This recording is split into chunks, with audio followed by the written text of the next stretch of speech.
Hello. There we go.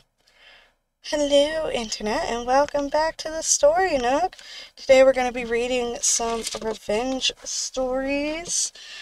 One, because I'm cranky and angry and everyone wants to piss me off today. Very annoying. And I have no clue what I did with my water. I know I had it. My husband's water well is back there. But our first story is going to come from DJTX1234. Because numbers.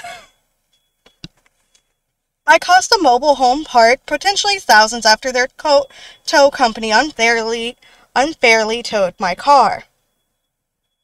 Something's beeping somewhere. I live in a Texas mobile home park years ago, when I was younger and woke up one day to find my car missing.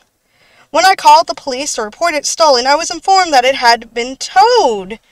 I fought with the park office and tow company on the phone all day, having to call in and miss work, but I had time off occurred, so I did get paid, luckily. They had towed my vehicle from my own driveway in the middle of the night. It wasn't on the street or a broken down eyesore or anything that would warrant a tow, so I could not imagine what their reasoning for towing could have been. Well, the tow company claimed I was partially parked on the grass, which wasn't allowed. Maybe half of my passenger side tires were on the grass, but I honestly don't think it was even that much. Anyway, the reason why my tires even touched the grass was because the driveway pavement was crumbling and deteriorating around the edges from age and the extreme Texas heat. So, if you had two cars parked side by side, like my spouse and I did, one car had to be slightly on the grass because of the poor deteriorating condition of the park's driveway that was making it smaller and smaller with each passing year, as grass began to grow through the cracks and encroach over the edges.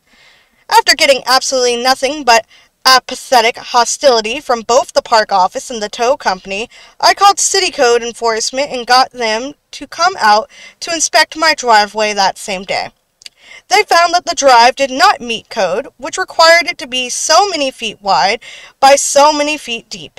In fact, it missed these dimensional requirements by quite a bit after years of deferred maintenance. The inspector then went to the office to inform them of this violation. In addition, the code enforcer told the park office that they'd be doing an inspection of the entire park, 188 lots, in the coming weeks, and that the park would have to bring every driveway in violation up to code within 30 days or face ongoing penalties per violation until they were all fixed.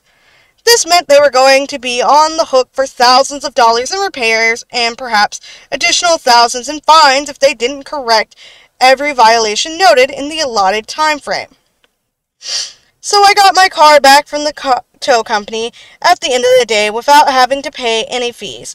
Once I was there, they gave me restrained attitude and tried to make me just get my car and get out. But I made a big deal about taking a dozen photos of my car from every angle to document any potential damage they may have inflicted during the tow and storage process. It was such sweet revenge.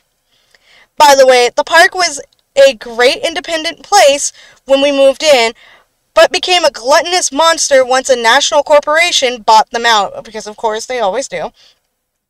They went up every single year 4% on lot rent because that was the legal max, I believe. They also stopped renting homes, so everyone had to buy their homes from the corporation too if they wanted to stay in their rental home once their lease came up for renewal, freeing the company from having to do repairs. And of course, they raised the prices of the homes significantly more than what they were listed for if you opted to buy when they were still an independent park. Ours went up $5,000 from what we could have bought it for when we moved in, and they were still independent, but we had no choice other than to move after a single year of owning. So we took a risk and did a private lease to own just for what we owed on the home with another couple that had poor credit and got out within a year after the towing incident. The couple turned out to be great, paying on time, and eventually, after a few years, fixed their credit enough that they were able to refinance under their own names. So it all ultimately worked out in our favor, and we got out from under the ruthless, uncaring corporate monster. I currently live in a mobile home park, and they do the same shit to us. Like, I got a note saying they're raising our lot rent by $15 next year. Last year they raised it by $10. And because they just got a garbage company, they're raising that bill by $5. So essentially they're raising our whole lot rent by $20. And we live in Georgia, and I looked it up. Apparently there's no limit on how much you can raise the fucking rent. Which sucks, because I still don't make enough to even move any closer to my job. That is like the cheapest place in Georgia you can live. And it sucks. So I understand. They do that shit all the fucking time in mobile home parks. Especially ours. Ours, like, you have to buy the trailer. My dad bought his for like $520. Because it had a fucking hole in the roof and other issues with it. And then my dad had to bring that bitch up to their standard code and bullshit. So, yeah. Corporations suck. Homestuck Stole My Soul is who our next story comes from. And this comes from r/petty revenge. Someone talked down to me, so I got her fired. She was from the HR department. Ooh, that's a rarity. This was back in 2019. I had worked at a call center for 2 years. I took phone calls, trained people, worked overtime. Sometimes they even just have me walk around and answer any of my coworkers' questions. They scored our calls, and I never received below a 90. Now for Amy. Amy had only been working for about a year. She instantly disliked me because I dressed a bit alternative. Professional, but alternative. I was on some new medication for my funky little brain, and it didn't react well. It made me more blunt. A customer was arguing with me, saying I was stupid for not giving them a promotion item that was not going on. So I told them flat out that I was right. She started screaming. So I said I'm not taking the abuse and hung up. Seemed reasonable at the time, right? If I was right there, wouldn't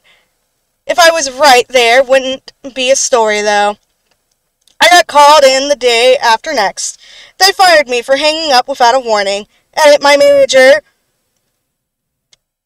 was included in all the meetings, and they talked to me before HR the day before. Also, a hang up without 3 warnings was an automatic fire. I told them I'm on new meds because I'm bipolar, so they couldn't fire me for that, but they needed paperwork proving I'm bipolar. Fair enough. Then comes 3 months of calling numbers, getting things sent out, only to have Amy tell me they didn't receive anything.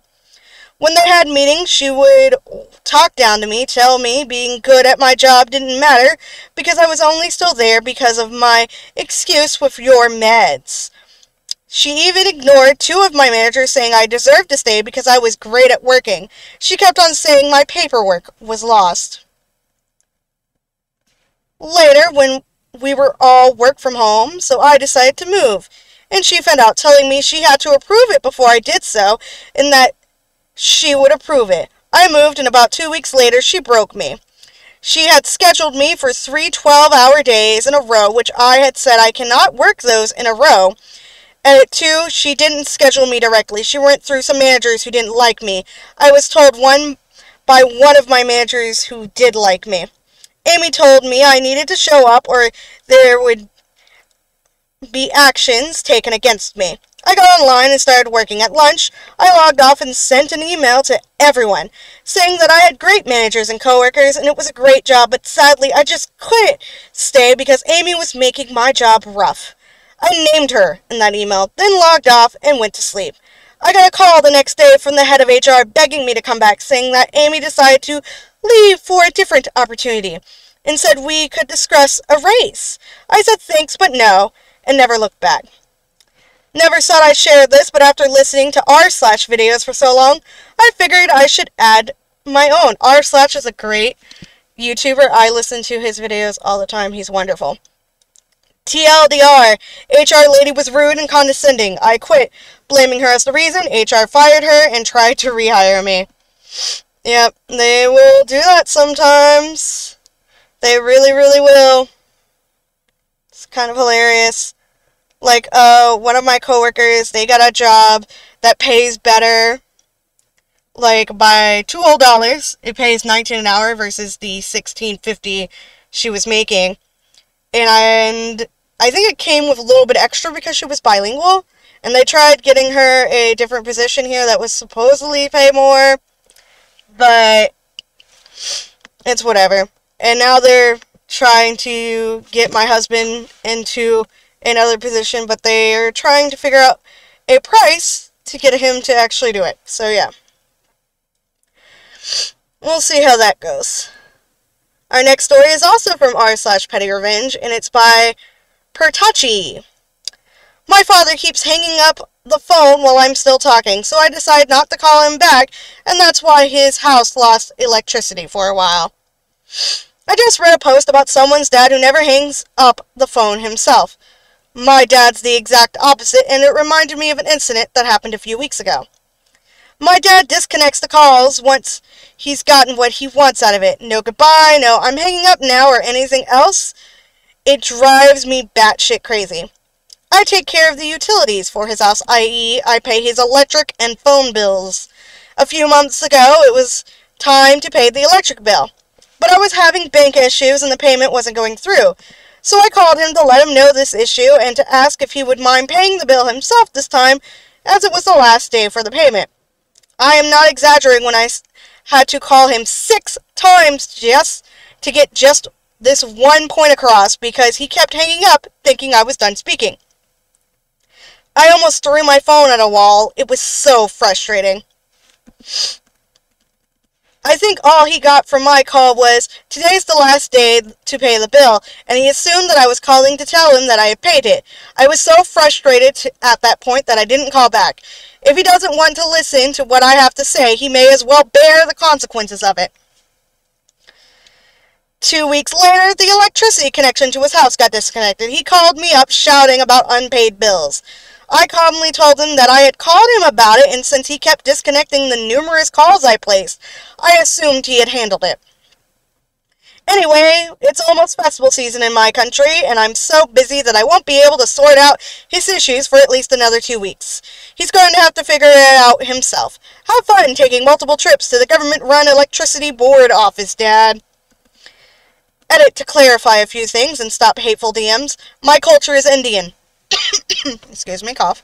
The festival season I spoke of is Diwali. I own a small business which is in high demand during Diwali. I'm probably pronouncing that wrong and I apologize. And I'm going to be working 10 plus hours a day for the next 14 days, weekends included. I am not off partying in music festivals as many of you seem to think. Honestly, when you said it's festival season, you're going to be really busy for the next 2 weeks, I presumed you were working in customer service industry, which it seems you are. I did not text him because he does not read his text messages. If he gets a text, he will call that person and then hang up on them too. It's true that 2 weeks is not enough time for anyone to cut off electricity, but my dad's connection was already on notice due to late payments for more than a year, and he already had the connection disconnected once. It's why I had taken over the payments since the past 3 months. I did not leave my dad with no electricity for 2 weeks because he did go to the office and electricity will be restored by tomorrow. But my dad being an asshole or people saying I need to go no contact with him and calling me a doormat, yes, the Indian culture demands a certain level of respect for your elders. And it is not but it is not all-encompassing. My respect for my dad stems from my generally good relationship with him. There's 1 or 2 things that he's really bad at, but that does not mean he's an entirely bad person. I showcased one of his bad qualities in this post, but he has numerous good qualities as well. I pay his bills because I want to, not because he needs me to, or he asked me for help.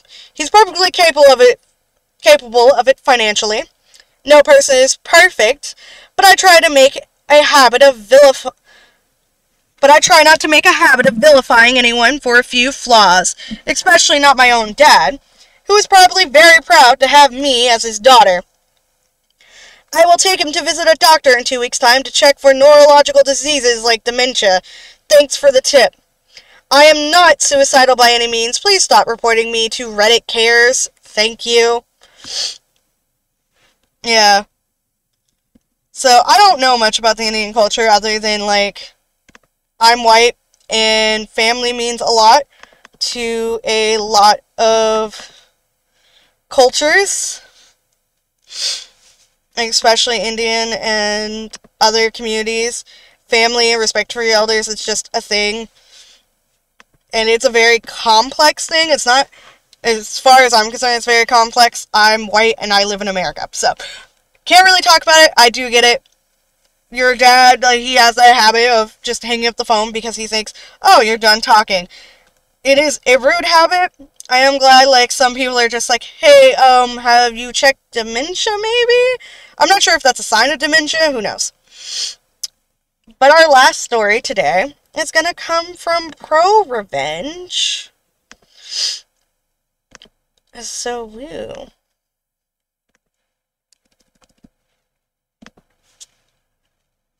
Oh, my computer is dying because I forgot to charge it. It's fine. I got 30 minutes left. That's why the brightness went down suddenly. Our next story is by The 2By. Weird thing is, I could have sworn I charged this thing yesterday. I left behind a dead man's switch in the company workflow when I sensed I was about to be bullied into quitting. First of all, this story is a bit older, but I will keep stuff rather ambiguous at times just for my own safety. I don't know how much my company can find out.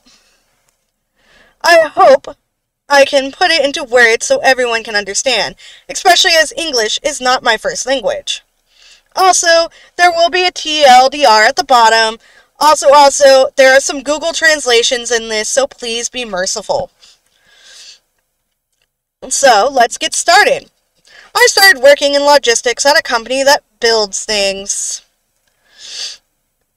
That was just as COVID was starting, actually. When I started, we were 5 people in the team, but one of the guys quit soon after. This is important because it was a very good insight into how my department operates when they don't need or want a certain someone around. They will not outright fire you, since then they have to pay you a severance, but instead they will bully you into quitting. I saw pretty much the whole package, excluding them from meetings and important events, putting them down in public, lecturing them, never noticing good work done, and always making sure everyone knows about work that is poorly done. Drowning someone in work and then berating them when they inevitably can't keep up. It was outright childish at times. I didn't register it at the time, but it was a really valuable lesson for later. I was put in charge of managing our overseas suppliers, among other things. About half of our material came from overseas, most of that from China. While it seemed like a big task for someone new, it wasn't done out of malice. Genuinely, everyone believed we were going to get a guy in China for the Chinese supplies, then I'd be left for the handful of others. It seemed fair. But we never got that guy for China, and I was left with all overseas suppliers. Another important thing is that just in this project, the company had decided to change the workflow for overseas suppliers. This is because due to COVID, the price of shipping containers had exploded.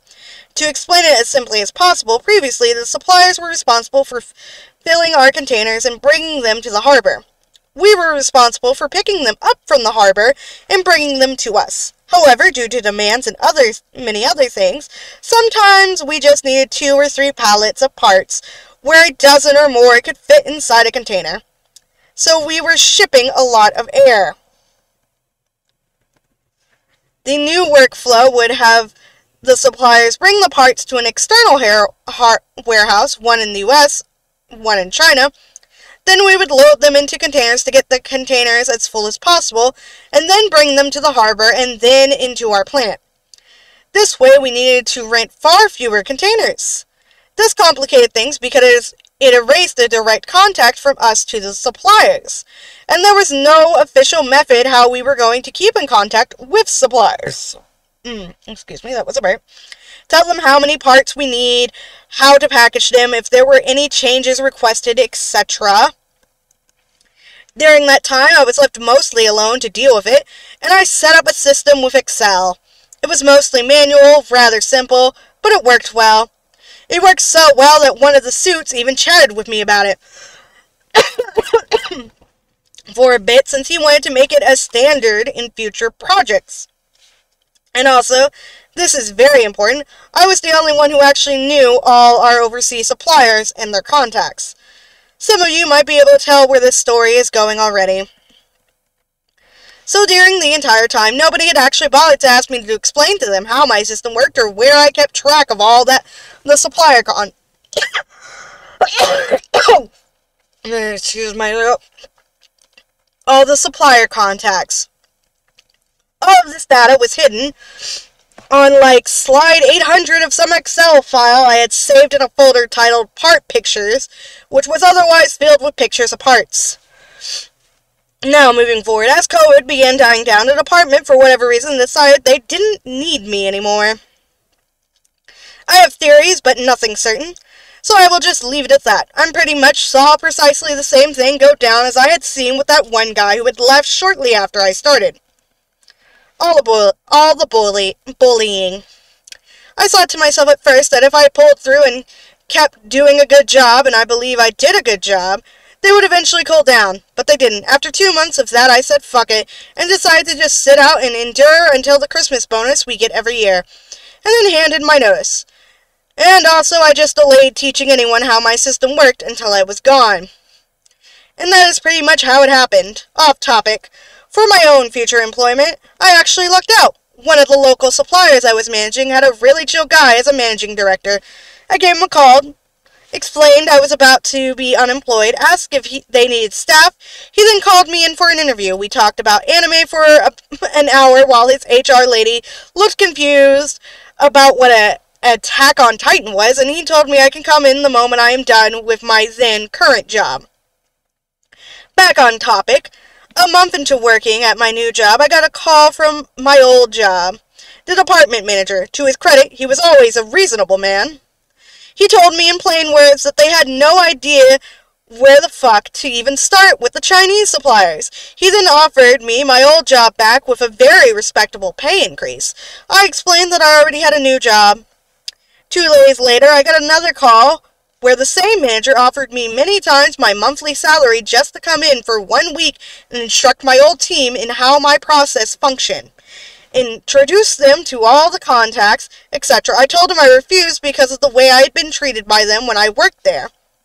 He said that he understood and wished me luck at my new job and hung up. The reason I am writing the story now, this week I randomly got in touch with some of the people in the transport department from my old job. They mentioned that in the now 10 months since I have left, the logistics department racked up 8 figures losses due to wrong deliveries, over and under deliveries, outdated parts, some suppliers canceling their contracts and new suppliers needing to be sourced, etc. And all the blame for that fell on my old team. My new job is fine. It's not the best job, but I get to travel a lot and get nice bonuses for it. My boss isn't around much since he's married. I do sometimes regret not taking that offer for a week as an instructor. So yeah, hope you all enjoyed the read. TLDR, company put me in charge of managing overseas suppliers, unintentionally making me the only guy who knew the suppliers and knew the system I had created in exchange to exchange data with them. When my company started bullying me into quitting, I avoided instructing anyone from my team in how my system worked, leading to them asking me to come back after I quit and then raking up 8-figure losses after I refused to come back. And to me, that is just sweet, sweet, delicious revenge. Because, hey, play stupid games, win stupid prizes, 'tis a thing. It will always be a thing. And thank you all so much for being here, for listening, for watching. Go ahead and leave a comment or a like about what you would like me to read next. I would be very happy to see it. My computer is it's got 40 minutes of battery remaining. And it's 4:30 and my husband doesn't get off until fucking 6. So yay! So thank you all for being here. You're all wonderful. Thank you all to my Patreon and Ko-fi supporters, Diamond and Micah. You're awesome. Stay safe. All that good jazz. So yeah, bye-bye.